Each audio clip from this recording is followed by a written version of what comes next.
focus for today is really, we have workforce challenges, kind of our main focus in terms of what we're really interested in digging deep on.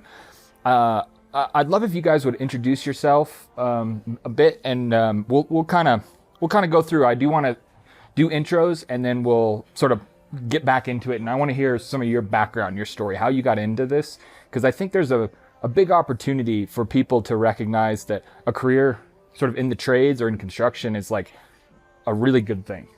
I think we do that by hearing personal stories and backgrounds. So people start to hear, your guys' stories and go, I never really thought of it that way. And so we start to open people's minds. And I think through story, we can begin to help other people see a path towards the trades, which helps us solve this workforce challenge. Sure. So maybe just some intros around, and then we'll kind of come back, and we'd love to hear your guys' story. Sure. Well, and I think that kind of leads into it well, So my name's Ian Alvstad. I work for 71 Construction out of Casper. I've been with them for about 10 years, and almost as soon as I got on with them, I kind of got pushed into, hey, we've got this Young Contractors Association, and with the start of that, we really noticed this need for workforce needs, and we can see it. It's been coming. The train's coming, and you can see it. We've got a lot of folks retiring, and nobody to backfill that log of vacancy in labor work, or even just all the way up to managerial. It's not just specific to the field, or it's not specific to the office. It's all around.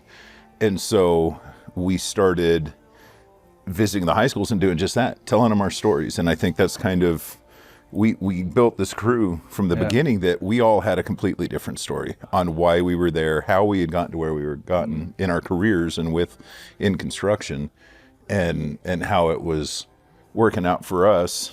But the thing about that is we were talking to these students in these schools. That's what they wanted to hear. That's what they needed to hear. I didn't go to college. I tried several times. It just wasn't in the cards for me. But I was able to, always good with my hands, and I always loved building stuff. And I always was in some form of construction. I did a lot of vertical construction early on, residential, and it just developed and built over the years. And those skills that I built on over the years kind of got me into the role where I'm at now. And careers aren't always a straight line. I think students think that it must go in a straight line. I think they're rarely. What's your non-straight line? So my non-straight line was I dropped out of high school when I was a junior. I just wasn't into it. It wasn't challenging. It didn't. I had found a job where could make good money, and I didn't want to go to school. I wasn't into it. I wasn't hanging out. I wasn't, doing the same things everyone else was doing. I wanted to work and I wanted to make money. So I dropped out of high school when I was a junior. And went to go get my GED, and they said, well, you can't get your GED until your class graduates. So I was, I was like, well, what am I going to do? Yeah, that's ridiculous. I'm not going to sit here so I took my whole junior year off of high school, and I went back my senior year, and I did my junior and senior year in 1 year. I had night classes. I worked with a program in school called DECA, where I got school credit for working. So I got to get off work early and get out of school early and go to work. And I did my junior and senior year in 1 year. And then I got accepted to University of Wyoming, and I really wanted to be an architect. I've always wanted to be an architect. And so I got into their architectural engineering program, but my family didn't have money to pay for school. I dropped out. My grades weren't great. I was good enough to get in, but I wasn't getting any scholarships. I wasn't getting any grants. I wasn't getting in. So I had to flip that bill on my own. So I'm working, making $40,000 a year, and I start thinking about it, and I'm like, what's the average salary of an architectural engineer? This is back in '95. Average starting salary of an architectural engineer was $47,000. I said, well, 4 years of school, for $2,000 more, a mountain of debt, and I'll be making $47,000 by that point, and I won't have the debt. And so I dropped out of school. I wasn't even barely into first semester, right. And I dropped out just because it didn't make sense for me. Yeah. So I went to work. I was working at the cement plant outside of Laramie. I went and I kind of, found myself over the next few years. I moved to Casper and kind of bounced around a lot of different jobs. But I got on with a guy that was a residential contractor doing remodels and new builds and building houses. And the cool thing about working with him was we didn't sub anything out. We did it all. Time to do the roof. You're going to learn how to do the roof. And I learned how to do roofing. All right, we're framing. You're framing today. We're hanging drywall. You're hanging drywall today. We're trimming out, we're setting cabinets. And so I really got to learn the full process, and then a couple years later, I was like, well, I'm going to go back to college. I'm going to try this again. I'm going to do, I've got a lot of firefighters in my family. I was like, well, I'll go to school for fire science technology. I'll be a firefighter. And same thing, I was going to school. I couldn't work as much, just couldn't handle being broke anymore, And so quit doing that. Got a summer job with Limmer Roofing, even more roofing experience, And then just over that handful of years, I kind of wasn't hanging around with the best people and I wasn't making the best decisions. And I kind of got myself in a position where I was like, I need to get out of here. I need to get my shit together. I need to, I'm heading the wrong direction. This isn't where I pictured my life going, and it's not good. So I left, moved out to Seattle, lived out there for 10 years, got on with the Carpenters Union out in Seattle, making good money, and became a journeyman carpenter and finished carpenter trim, And, but again, same thing with the Carpenters Union. You kind of do whatever, did a lot of scaffolding, a lot of different aspects of it, And then met back up out with my wife while we were there. Wasn't my wife yet, but I knew her in Casper. We met back up out in Washington and slowly made our way back to Casper. We were living down in Denver. I went to go get on with Carpenters Union down there. This was early 2000s, and the Carpenters Union down there just didn't have work. And so I was stuck just finding whatever I could for work. I went into security. I did special ops bank security, working with the FBI and dealing with actual bank robberies and stuff. And I was lucky enough to be in the special ops department. We really got to handle some cool government contracts and stuff like that. It was really neat, But time came, my son was born, and I'm like, well, I'm not raising the kid down here. Like, I know what I was doing as a teenager and the trouble I was getting into, and I'm not going to do it. It was time for us to come back to Wyoming, So we moved back to Casper. I got on with an electrical outfit in Casper, running all their warehouses, kind of running support for the electricians and stuff. And which group is that? Modern Electric. Okay, cool. Yeah. So I worked with them for a couple of years, and they're fantastic company, great family to work for. It's a family-run business. Their dad, the kids run it now, but their dad started the company back in the 50s, and they do a lot of whiteout stuff too. They do. Yep. And so, just as the support role, I kind of saw limits to where I was going to be able to go in my career. They always took good care of me, but there was going to hit a point where there's only so much they're going to pay the guy that's running the support role. And I said, I want and need more than that. And I said, my kids are young. By this point, we had our second, and I'm like, I'm gonna go into the oil field, and I'm gonna go make some money while the kids are young. They won't remember. I'll miss out on a lot. I know I will, but I'm gonna go make a bunch of money, pay everything off, and then kind of come back to our lives, And so I did that for a couple years. Got on doing wellbore surveying, 3D mapping of well bores. It's fantastic. Anti-collision stuff. Really loved what I did. Was good at what I did, but I was always gone, And so oil went to go take a crap in, God, what was that? 2015-ish. And I was like, you can kind of see the end coming. I was on layoff for a little while, sat at home, and I was like, well, I better start job hunting, And I went to a job fair up at the training center, and 71 had a booth there. I walked up and I said, you guys are just looking for concrete finishers and truck drivers, aren't you? And they're like, yep. I said, well, I'm neither of those, but here's my resume and call me if anything comes up. Well, the president of the company had gotten my resume. They had bought all this GPS machine grade control equipment, but they didn't have anybody to run it. And he saw my experience in the oil field with wellbore mapping, anti-collision stuff that I did there. And he says, listen, I know it's not related, but I want you to take a look at this and tell me what you think. I said, this is fantastic. I can figure it out. I've never done it in my life. I guarantee you I can figure it out. And so, right attitude. Yeah. And so he offered me a job right there, and I picked up just a little something in the meantime to keep some money coming in. So I quit that right away, and I've been all in ever since. I've started out just running our GPS, our grade control, Next season came up. We needed a dirt foreman. I had a big job. I had just spent 3 months looking over these plans, building 3D models. I had this whole site. I knew these plans better than anybody. And we needed somebody. We had the operators to go out and do it, but nobody to run the crew. I said, I can run the crew. I know this job better than any of you. So they put me on as a foreman, gave me a big bump there, did that for a while, and then just kind of kept putting myself out there, you know. Now I'm our environmental manager. I run all of our GPS. I'm an estimator. I can keep going. Yeah. Yeah. Yeah, totally. And so it's really developed into a great career, something that I'm proud of. I couldn't picture me being anywhere else. I'm to a point with a company now where I'm trying to set myself up to help buy in on the company and be a part owner. And, you know, it's really cool for me to have, through this journey that I've just kind of given you the bits and pieces of, to make it to this point. It feels incredible, you know, and it's been great for me. It's been great for my family. Yeah.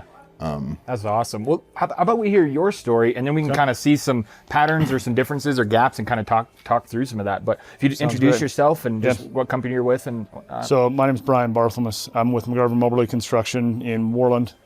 We're a heavy highway contractor, so we crush and pave. Well, used to crush. We just pave now, and we've got a concrete batch plant. The company's been there for 63 years. I've been there for almost 10, or for a little over 10. Construction honestly wasn't on my radar before I went to work there. I grew up on a ranch in western Montana, rodeoed growing up, and didn't know what I wanted to do. Was going to maybe play some college sports, and was in high school where they told you if you weren't going to college, maybe they didn't tell you this, but they insinuated that if you weren't going to college, you were going to be a desk clerk at the local grocery store, and that's about as high as you were ever going to be. And I didn't know what I wanted to do, and I knew I didn't want to spend a bunch of money on year one of college, so I took a year off. My dad has an outfitting business, so I went up to Canada and helped him with his outfitting business and tended camp for him, and then ended up got a golf scholarship the following summer and went to junior college, started in athletic training, finished and graduated from MSU Billings with a business management degree, because still didn't know exactly what I wanted to do, but business management is broad enough that I could do anything. I figured I could you can find go anywhere. something. I dabbled in accounting and finance and all that stuff. So somebody's going to hire you and give you an opportunity anyway. But at that point, I was kind of thought I was getting pretty good at golf. So I moved to Phoenix and tried to play professional golf for 5 years, and found out that there's a lot of people out there that are really good at that game. Sure. So actually my wife and I got married while we were down there, had our first son, and then she got pregnant with our second one, and we decided, kind of like Ian in Denver, like, we don't want to raise kids down here. I grew up in a town of 500. She grew up in a town of 5,000. So we're a little bit fish out of water. Yeah, 5 million feet. So. Yeah. So you got the 5 theme, but right, exactly. So we were ready to get home, and all of her family, so 3 generations of her family were in Worland, and so we moved back there. I got a job at a bank as just any job. I actually applied for an administrative assistant job, and when they interviewed me for it, they're like, you're overqualified for this job. Like, this is not something we want you to do, but we're going to create a position for you. So I worked at a bank for about 3 years, and you know, if you've ever done collection calls in a really small town, painful. It's not fun. No. And it's not fun. So I became a loan officer after about a year, and those were starting to happen. Overdraft calls and loan payment past due calls and stuff. And and at that point I played golf with one of the guys at McGarvin-Moberly. And there's a weird dynamic with golf that if you're decent at golf, people think you're good at whatever you could possibly do. That's funny. And so you can hit a ball in a little hole, like you can do spreadsheets. It's weird. Right? Yeah, it's weird. And so it's an interesting dynamic. But so about 2 weeks after playing golf, he actually came back and said, "Hey, would you have any interest in coming to work? We're looking for essentially a controller." Yep. And I said, I'd always be willing to listen, but honestly, construction was never on my radar. Like, basically, the only thing that construction did was slow me down from driving where I wanted to go. You know, and if I'm being 100% honest, my construction buddies would not like hearing this, but I was, let's just get through this and get going. I was one of those that didn't obey the speed limit in construction zones quite as much. And so, but it was never on my radar. I had the background to do what they were wanting me to do, but construction was not something that I was. And so they hired me, and I've been there, like I said, 10 years, was essentially the controller / CFO to start with. And now I was offered an opportunity to buy into the company, and I'm working currently on buying the company. So it's progressed fairly quickly, been an amazing thing. And construction, I would suggest to anybody. I mean, I think it's high quality of life, and wherever you start, I mean, you're working with your hands, you get to be outside, or you have the opportunity, you move up into leadership and management. And we have office jobs, we have clerical jobs, we have mechanic jobs. There's so many things that you can do with a construction company that you just don't think of. Again, before I started working in construction, all I ever thought was you're covered in oil and you're out in 1,000 degrees every day. But you spend very much time with our road crew, and those guys are really, really good at their jobs and really enjoy the work that they do, because you get to see right now, here we are laying asphalt, you get to see how good your work super is tangible. Right now. Yep. Yeah, absolutely. And we all need a road. Yeah, We're not going anywhere. No, your car's not going to fly anytime soon, I don't think. No. Yeah. No, that's huge. Well, I appreciate you both sharing your story. We jumped right into it, which is great. I do want to mention, we're at AGC of Wyoming at the annual convention, hanging out here at the Little America in Cheyenne, which is pretty cool. And I really appreciate you guys taking the time to meet with us. I might say, Toby, do you want to give kind of a abbreviated backstory just so these guys know? And I'll do the same, and then... I also have a very squiggly line. So I grew up on Cape Cod as a commercial fisherman. I started, yay high, and did it all the way through my early 20s. I hated school, so but when I hear a guy that had either the awareness or the balls to just drop out and not go to college, if I had a time machine, I had no business there. Right. But it was sort of this is what you do. And that's all we were ever told. Right? That's all we were fed to us. 100%. I don't want to take up too much time, but so much of this is resonating for me. And but I had an interesting situation like you did about someone creating a job. So there was a really well-to-do man in our harbor that had a sport fishing boat, and I'd gotten to know him. And one day I just said to the guy, "Could I ever see what you do?" And I, honest to God, didn't have an agenda. I wasn't that smart. But what was supposed to be just a quick lunch turned into a tour of his kingdom. And it was a kingdom. The guy owned the mall on the Cape, strip malls, thousands of apartments, a hotel chain, construction company, real estate, the whole 9 yards. Yeah. And a few months later, I got back from a trip. There was a message on my machine. He said, "I want you to come down here." And I'm like, all right. And I did. And he said, "I don't know what you're going to do, but I want you to work here." And it was a little bit like golf-esque. Yeah. It really was, because the absolutely. fishing thing was the same thing. We were on a great boat. Yep. And that was, he just dropped me into the deep end of the pool. They had a guy running a 188 unit assisted living center that they were just struggling with. They had fired 2 foremen that were 50s and 60s. Yeah. And he's like, "You run it now." So now I got to go somehow earn the respect of the trades who know I know dick all about this. I'm punching out all of this horrible stuff. It was just that I got my contractor's license. I did everything. So it was great. That there was a kind of an end point to that. God knows why I went to business school. You'd think I would have learned my lesson by then. But at that point I figured, well, I guess if I want to be some business executive, I got to have that stupid thing. So I did. And while I was there, I had some uncles that had a small printing company. And printing was getting annihilated by desktop publishing. The digital world was coming, and they didn't know what the hell to do. They were going to sell, and I had earned really well in fishing, so I bought that and grew it actually quite large. So there I am in my mid 20s, and I think by my late 20s I had a couple hundred employees with 24/7, and so that kind of turned into another startup that I got venture capital for, which I sold both the companies and did some executive coaching, and then I turned around and then I came to Wyoming and met Josh, and like I kind of got bored. Like I built a house for a couple of years. Yeah. And I was like, Josh, I gotta like, Yeah, get we gotta around. go do I something. need this again. Yeah. We got to go do something. Yeah, so There's about a million questions I could ask both of you guys and Toby, even though we've been hanging for a few years now. But I'll give the brief kind of story for me. I grew up in Sheridan. My dad was in the sugar beet seed industry. So Holly Seed is the company, if you've heard of it. And so when I was real young, we moved there. Grew up, loved living in Sheridan. I knew I wanted to kind of own my own business at a young age. I kind of decided. So we made ski movies. We filmed up in the Bighorns. We put these movies together, kind of Warren Miller style. Yeah. And then sophomore, junior, senior year, we made one each year, packaged it, sold it, bought equipment. And I knew I wanted to own my own business and ski at that point. I didn't really have a better plan. So instead of being a ski bum, I went to University of Wyoming because I had a full ride. And good for you. which was great. Yeah, which was great. But I didn't really want to go. I loved learning, but I didn't really love education, which is kind of a weird paradigm. And so, But those are two different things. I They know. really two are. way Yeah. different things. You never quit learning. Totally. know. And I tell all kids that are going into college, I'm like, don't let education get in the way of learning.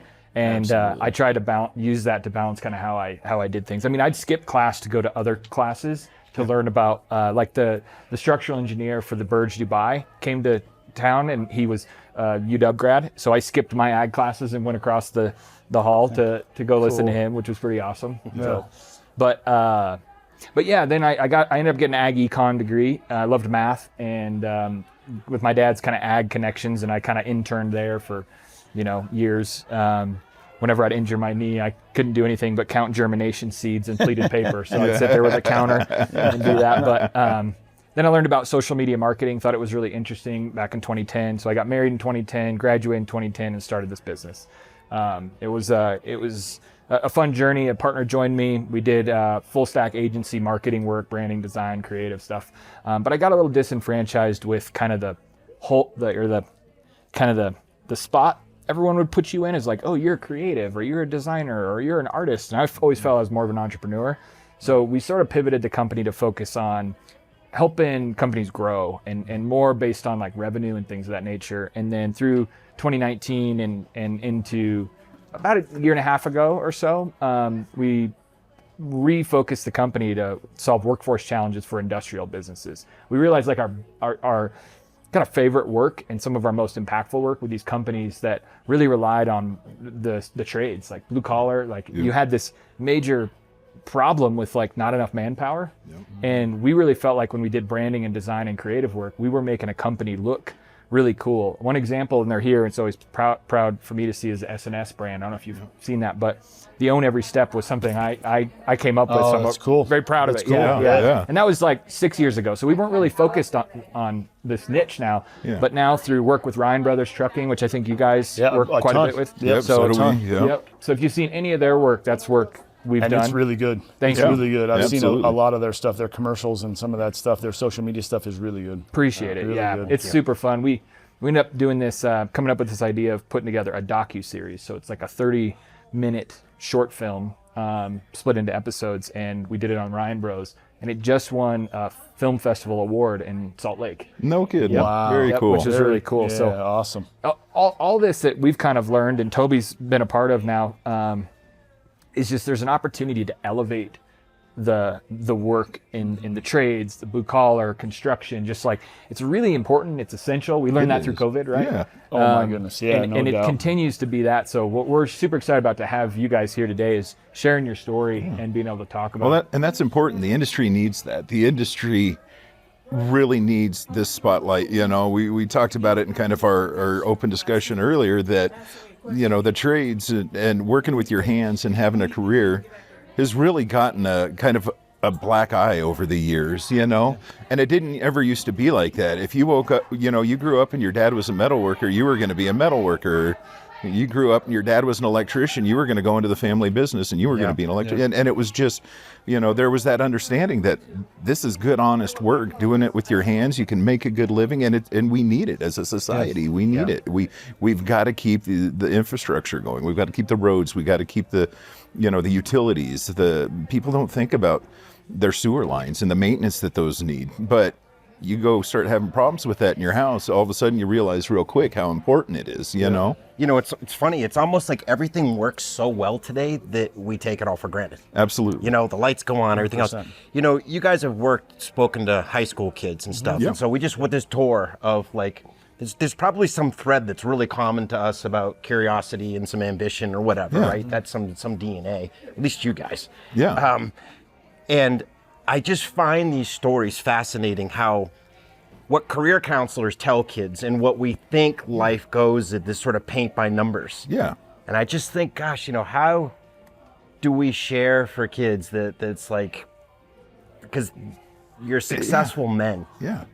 Your And earlier we men. stories, some snobby English teacher might have said, yeah, I don't think they're going to be. Oh, yeah. That dude is a mess. I guarantee there was a lot of people that thought Yeah. I wasn't going to turn into Right. anything, you know? But I know so many guys that have stories Similar. exactly similar, but Yeah. very different.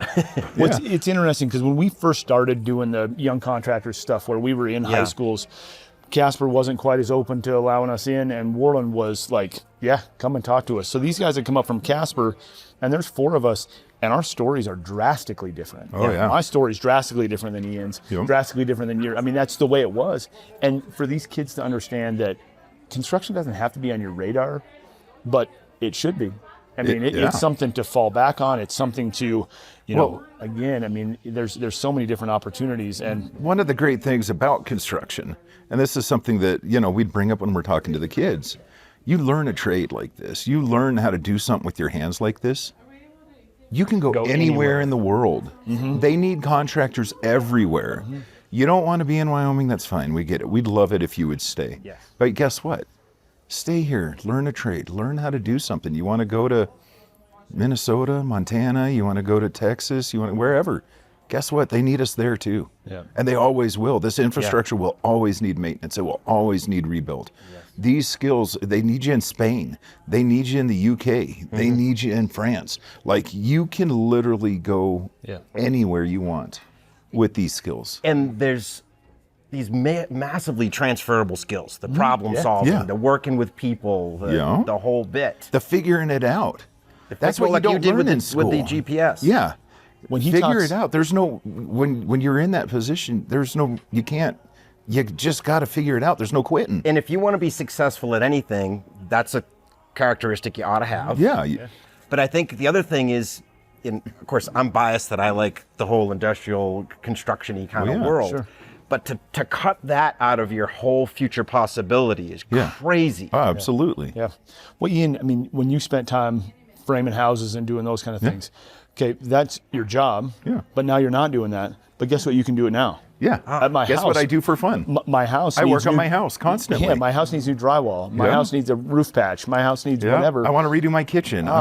And I do it myself. Yeah, and it probably saves you 2/3. It saves so much, and I enjoy it. It's And that's also- my hobby now. Also, if it's something you don't want to do, you know how to You can't find pull the wool right over our person. eyes. That's right. I know how to make sure that it's going to I done can supervise you and make sure you do a good job. You will not like me as a customer. Yeah, and I am that guy. And you know, I sit there over their shoulder the whole time and like, what are you doing? Why are you doing that? I think there's something in this collectively that it's empowering to be able to work with your hands, to be able to make stuff, and it's always an option, as you said, but it can also be like a career that you continue to grow into. I'm sure a lot of the people in the room, you know, this afternoon started at this level, and just through some time and some effort and some work and showing up, participating and engaging, they're now running companies. They're leading Absolutely. people.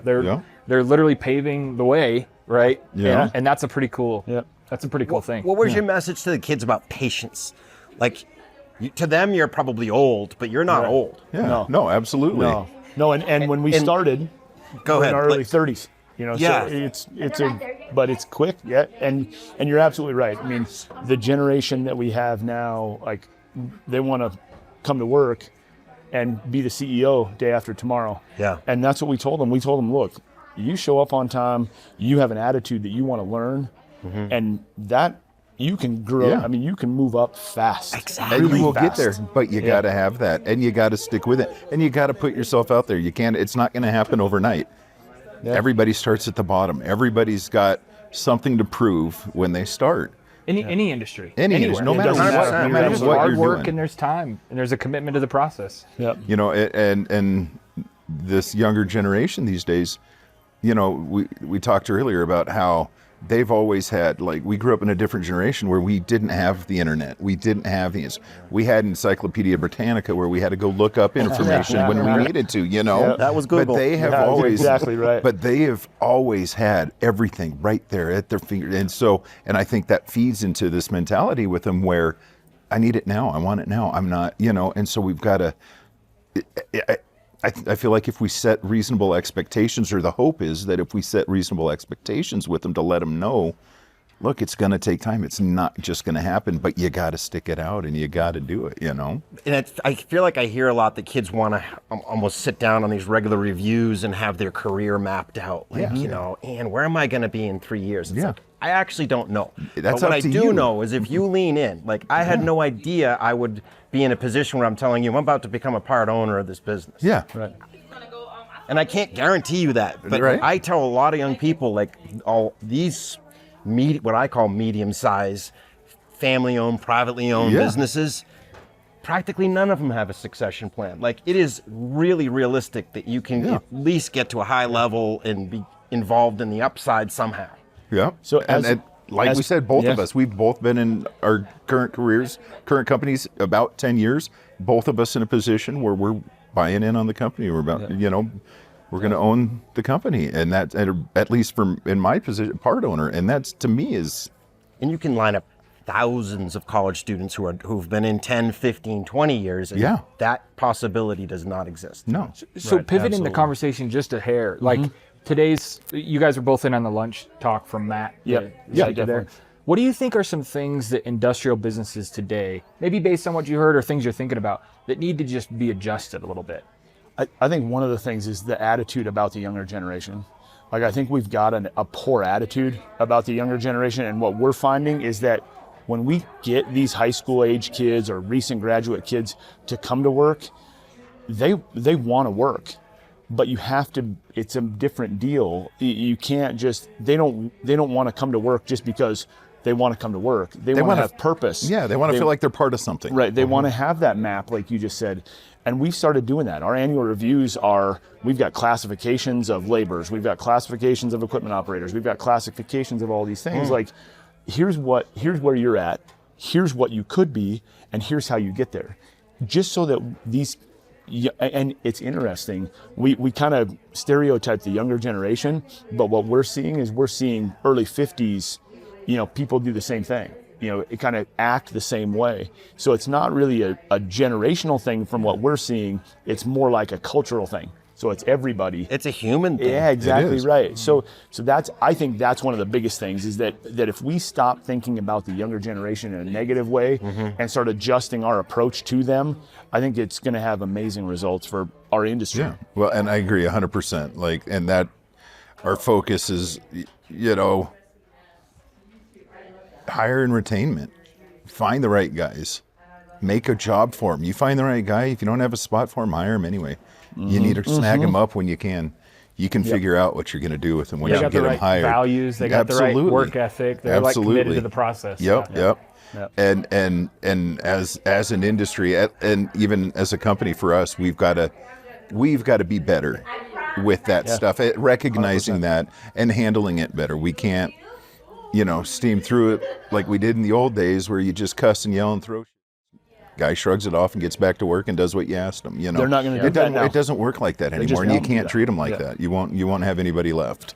You have to teach your older foremen. Yeah. I mean, You know, they have to be willing to learn at least some. And the funny thing is, they didn't like it when they were young, but I was raised where it was like, fine, I'll take the challenge. Yeah. But it wasn't ever the right way to lead. No. Right. No. Yeah, that's not leadership. Yeah. No, Well, you're absolutely right. back, you know, some decades ago, if you chewed through some people, there's just more lined up. And Yeah. today, that's not so much the case. So being a steward of the collective labor force, I think, is an important thing that, you know, AGC and just, you know, us collectively have to be thinking about and going, how do we steward the collective pool? Yeah. Because if you scare them off of your, you know, company, you might have scared them off the industry. Yeah, Right? absolutely. And that's the important thing.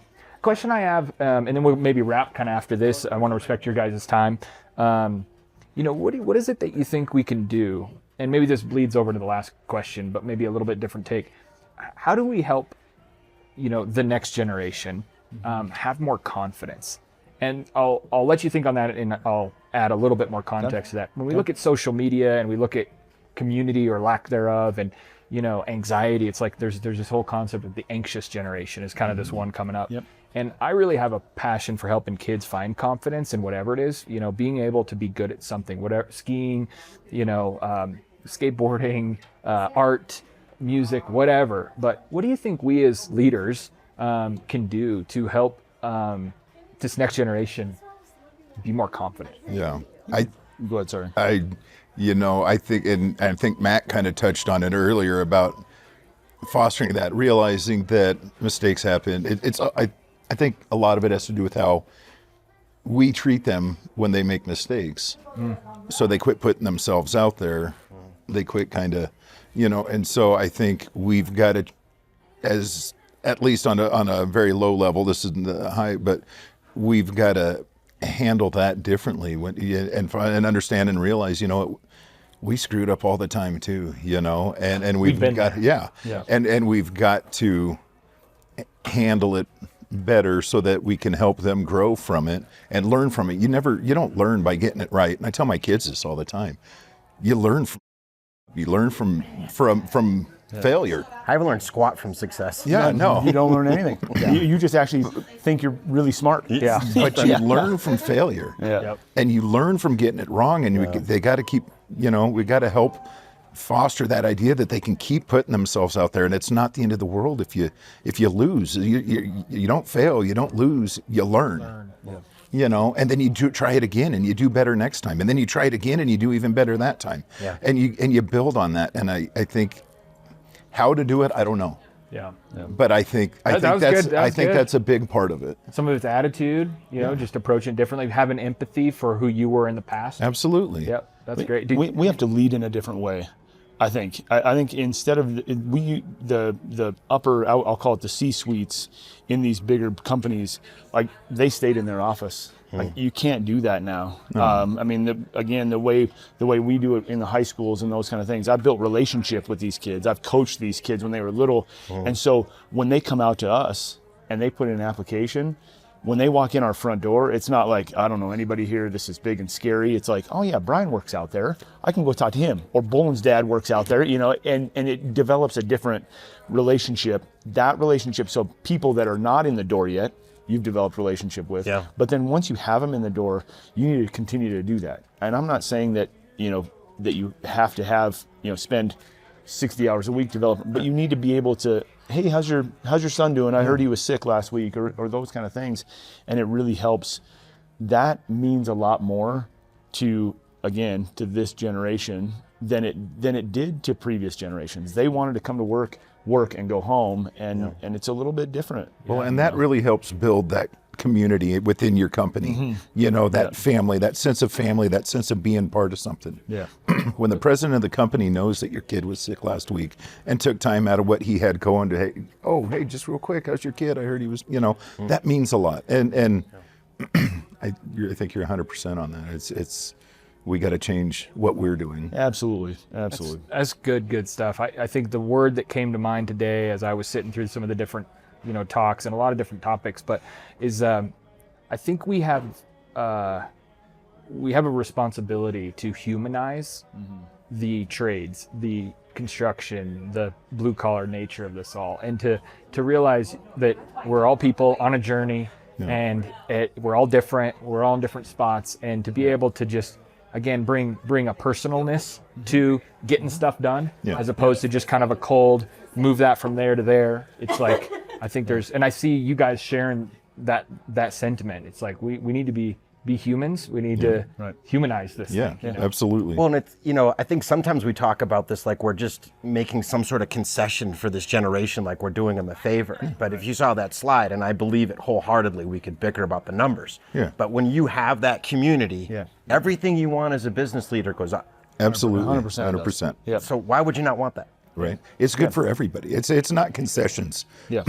You're not making concessions. You're adapting to what our excuse me, what our reality is now. Yeah. You know, this is business in the 2025. Yep. This is the what it takes to be good and successful now, and to be able to hire good people, keep good people, to attract good people.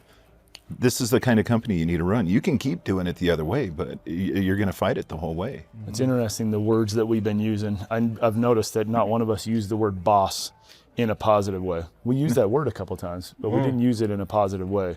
What do you use in a positive way? You use the word leader. Right. You have to lead people. Sometimes that's holding them accountable. Sometimes it's cheering them on. It's whatever that is. But leading is different.